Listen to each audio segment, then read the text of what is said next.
வணக்கம். All India radio Chennai.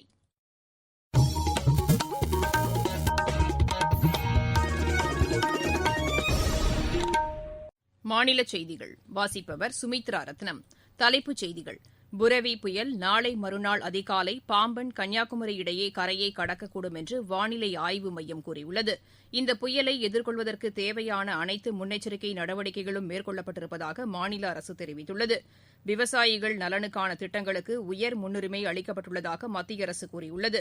மத்திய அரசின் தொலை மருத்துவ சேவையான சஞ்சீவினி திட்டத்தின் செயலாக்கத்தில் தமிழகம் முதலிடத்தில் உள்ளது. ஆஸ்திரேலியாவுக்கு எதிரான மூன்றாவது மற்றும் இறுதி ஒருநாள் கிரிக்கெட் போட்டியில் இந்தியா 13 ரன் வித்தியாசத்தில் வெற்றி பெற்றது. இனி விரிவான செய்திகள். வங்கக்கடலில் உருவாகியுள்ள புரெவி புயல் இலங்கை வழியாக நாளை மறுநாள் அதிகாலை பாம்பன், கன்னியாகுமரி இடையே கரையை கடக்கக்கூடும் என்று சென்னை வானிலை ஆய்வு மையத்தின் இயக்குநர் திரு புவியரசன் கூறியுள்ளார். இன்று சென்னையில் செய்தியாளர்களிடம் பேசுகையில் அவர் இவ்வாறு கூறினார். தென்கிழக்கு வங்கக்கடல் பகுதியில் நிலை கொண்டிருந்த ஆழ்ந்த காற்றழுத்த தாழ்வு மண்டலம் புயலாக வலுவடைந்தது.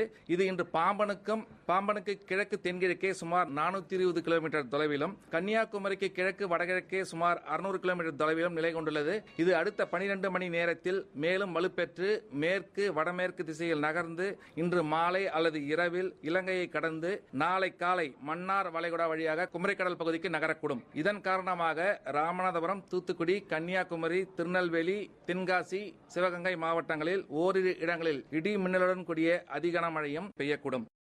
இந்த புயல் காரணமாக பல்வேறு மாவட்டங்களில் கனமழைக்கு வாய்ப்புள்ளதாக அவர் தெரிவித்தார். விழுப்புரம், கடலூர், நாகப்பட்டினம், மயிலாடுதுறை, தஞ்சாவூர், திருவாரூர், புதுக்கோட்டை, புதுவை மற்றும் காரைக்கால் பகுதிகளில் ஓரிரு இடங்களில் இடி மின்னலுடன் கூடிய கன முதல் மிக கனமழையும், செங்கல்பட்டு, காஞ்சிபுரம் மாவட்டங்களில் ஓரிரு இடங்களில் இடி மின்னலுடன் கூடிய கனமழையும், ஏனைய மாவட்டங்களில் லேசானது முதல் மிதமான மழை பெய்யக்கூடும். ராமநாதபுரம், திருநெல்வேலி, தூத்துக்குடி, கன்னியாகுமரி மாவட்டங்களில் சூறாவளி காற்று மணிக்கு 45 முதல் 55 கிலோமீட்டர் வேகத்திலும் இடையிடையே 65 கிலோமீட்டர் வேகத்தில் வீசக்கூடும். நாளை மழை பெய்யக்கூடிய பகுதிகள் மற்றும் மீனவர்களுக்கான எச்சரிக்கை குறித்தும் புவியரசன் கூறினார். நாளை சிவகங்கை, திருநெல்வேலி, தென்காசி, தூத்துக்குடி, கன்னியாகுமரி, ராமநாதபுரம் மாவட்டங்களில் ஓரிரு இடங்களில் இடி மின்னலுடன் கூடிய அதிகன மழையும், தேனி, திண்டுக்கல், விருதுநகர், மதுரை மாவட்டங்களில் ஓரிரு இடங்களில் கன முதல் மிக கனமழை பெய்யக்கூடும். சென்னை மற்றும் புறநகர் பகுதிகளில் வானம் ஓரளவு மேகமூட்டத்துடன் காணப்படும். அடுத்த 48 மணி நேரத்திற்கு நகரின் சில பகுதிகளில் லேசான முதல் மிதமான மழை பெய்யக்கூடும். மன்னார் வளைகுடா, தென்கிழக்கு வங்கக்கடல், குமரிக்கடல் பகுதிகளில் சூறாவளி காற்று மணிக்கு 65 75 கிலோமீட்டர் வேகத்திலும் இடையிடையே 90 கிலோமீட்டர் வேகத்தில் வீசுவதால் மீனவர்கள் அடுத்த 3 நாட்களுக்கு இப்பகுதிக்கு செல்ல வேண்டாம் என்று எச்சரிக்கப்படுகிறார்கள். இதற்கிடையே இந்த புயலை எதிர்கொள்வதற்கான முன்னெச்சரிக்கை நடவடிக்கைகள் அனைத்தும் மேற்கொள்ளப்பட்டிருப்பதாக வருவாய்த்துறை அமைச்சர் திரு உதயகுமார் தெரிவித்துள்ளார். இது தொடர்பான முன்னேற்பாட்டு பணிகளை இன்று ராமநாதபுரத்தில் ஆய்வு செய்த பின்னர் செய்தியாளர்களிடம் அவர் பேசினார். இந்த புயலை எதிர்கொண்டு மக்களுக்கு சேதாரம் இல்லாமல், உயிர் சேதம் இல்லாமல், பொருள் சேதம் இல்லாமல் பாதுகாக்க நடவடிக்கை, மீனவர்களும் அவருடைய படகுகள் பாதுகாப்பாக வைக்கப்பட வேண்டும் என்ற அறிவிப்புகள் கொடுக்கப்பட்டு அதற்கான பிஷரிஸிலிருந்து ஏடி அவர்கள் இதில் முழு கண்காணிப்பில் இருக்கிறார்கள். அனைத்து பாதுகாப்பு படை வீரர்களும் தயார் நிலையில் இருக்கிறார்கள். அவர்களுக்கு உரிய அறிவிப்புகள் கொடுக்கப்பட்டு அவர்களும் தயார் நிலையில் இருக்கிறார்கள். ஆகவே இந்த புயலை பாதுகாப்பாக எதிர்கொண்டு மக்களை பாதுகாக்கின்ற நடவடிக்கைகளை முதலமைச்சர் அவர்களுடைய அறிவிப்புக்கு இணங்க தற்போது இந்த பாம்பன் பகுதியில் தொடர்ந்து ஆய்வுகளை நாம் மேற்கொண்டு மக்களுக்கு உரிய அறிவிப்புகளை உடனுக்குடன் தெரிவித்துக் கொண்டிருக்கிறோம். கன்னியாகுமரி மாவட்டத்தில் புரெவி புயலுக்கான முன்னெச்சரிக்கை நடவடிக்கைகள் முழுமையாக மேற்கொள்ளப்பட்டிருப்பதாக எமது செய்தியாளர் தெரிவிக்கிறார். தேசிய பேரிடர் மீட்புப் படையினர் 3 குழுவினர் வரவழைக்கப்பட்டனர். ஆழ்கடலில் மீன்பிடிக்க சென்ற மீனவர்கள் திரும்ப அறிவுரைகள் வழங்கப்பட்டது. புதியதாக மீனவர்கள் ஆழ்கடலுக்கு மீன்பிடிக்க செல்லவில்லை. சுகாதாரம் மற்றும் பிற துறைகளை சார்ந்த அலுவலர்கள் அடங்கிய மீட்பு குழுவினர் ஏடிபி மற்றும் லாரி, மரம் அறுக்கும் இயந்திரங்கள், மணல் மூட்டைகள், ஜெனரேட்டர்கள் மற்றும் போதுமான மின் கம்பங்களுடன் பாதிப்புக்குள்ளாகக்கூடிய பகுதிகளில் தயார் நிலையில் முகாமிட்டுள்ளனர். நீர்நிலைகளில், கடற்கரையோரங்களில் மக்கள் கூடாமல் இருக்க உள்ளாட்சி அமைப்புகளின் மூலம் அறிவிப்பு செய்யப்பட்டுள்ளது. கன்னியாகுமரியிலிருந்து குமார். தூத்துக்குடி மாவட்டத்தில் 36 இடங்கள் தாழ்வான பகுதிகள் என்று கண்டறியப்பட்டு அப்பகுதிகளில் உரிய முன்னெச்சரிக்கை நடவடிக்கைகள் மேற்கொள்ளப்பட்டுள்ளதாக எமது செய்தியாளர் கூறுகிறார். தூத்துக்குடி மாவட்டத்தில் தாழ்வான பகுதியாக 36 இடங்கள் கண்டறியப்பட்டு அங்கு போதுமான முன்னெச்சரிக்கை நடவடிக்கைகள் மேற்கொள்ளப்பட்டுள்ளன. அந்த பகுதிகளில் மக்களுக்கு தேவையான அனைத்து வசதிகளும் செய்து கொடுப்பதற்காக 12 குழுக்கள் அமைக்கப்பட்டுள்ளன. மக்கள் பாதுகாப்பான இடங்கள் தங்க வைப்பதற்காக 62 இடங்கள் புகலிடங்கள் அமைக்கப்பட்டுள்ளன.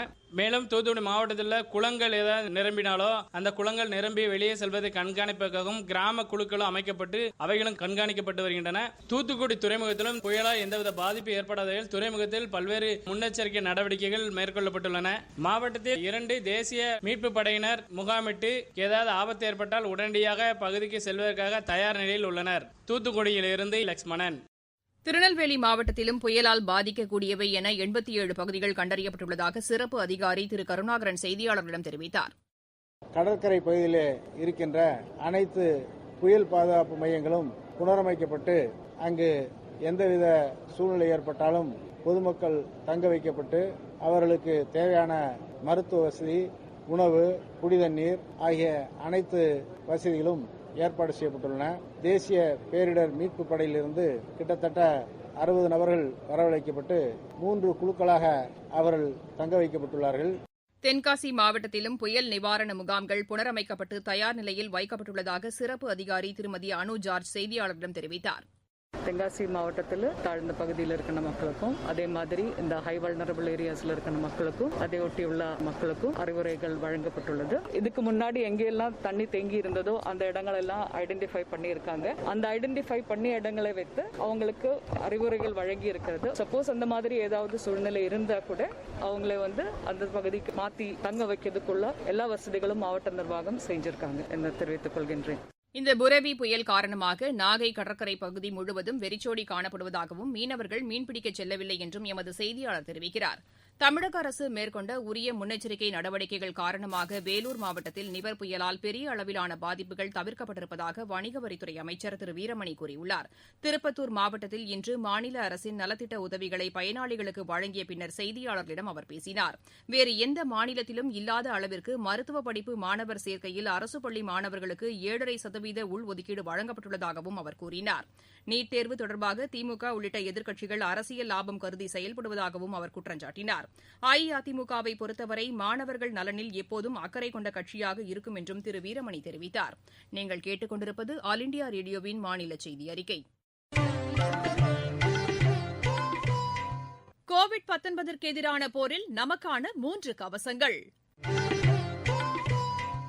முகக்கவசம் அணிவோம், தனிநபர் இடைவெளியை கடைபிடிப்போம், கை மற்றும் முக சுத்தம் பராமரிப்போம்.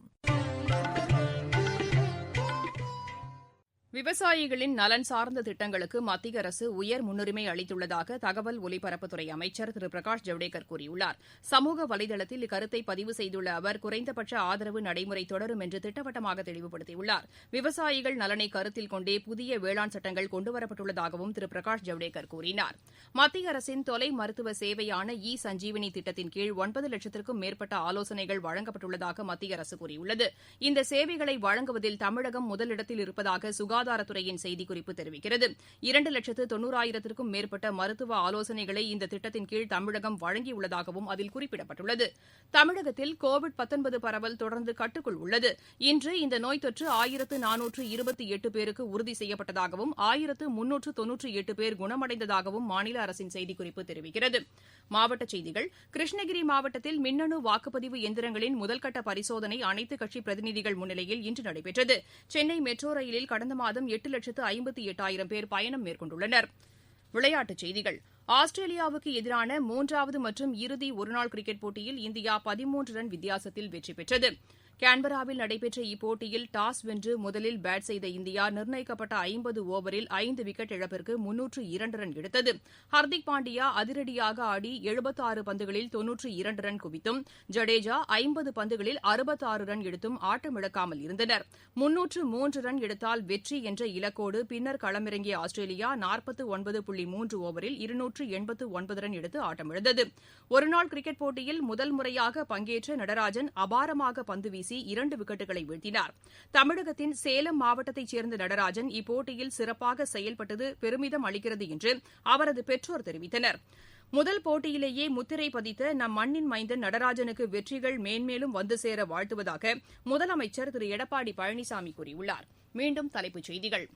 புரெவி புயல் நாளை மறுநாள் அதிகாலை பாம்பன் கன்னியாகுமரி இடையே கரையை கடக்கக்கூடும் என்று வானிலை ஆய்வு மையம் கூறியுள்ளது.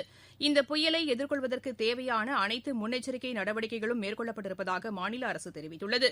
விவசாயிகள் நலனுக்கான திட்டங்களுக்கு உயர் முன்னுரிமை அளிக்கப்பட்டுள்ளதாக மத்திய அரசு கூறியுள்ளது. மத்திய அரசின் தொலை மருத்துவ சேவையான சஞ்சீவினி திட்டத்தின் செயலாக்கத்தில் தமிழகம் முதலிடத்தில் உள்ளது. ஆஸ்திரேலியாவுக்கு எதிரான 3வது மற்றும் இறுதி ஒருநாள் கிரிக்கெட் போட்டியில் இந்தியா 13 ரன் வித்தியாசத்தில் வெற்றி பெற்றது. எமது செய்திகளை உடனுக்குடன் AR_News_ சென்னை என்ற டுவிட்டர் பக்கத்திலும், செய்தி தொகுப்புகளை all India radio news Chennai என்ற யூடியூப் சேனலிலும் அறிந்து கொள்ளலாம். செய்தி அறிக்கை நிறைவடைகிறது.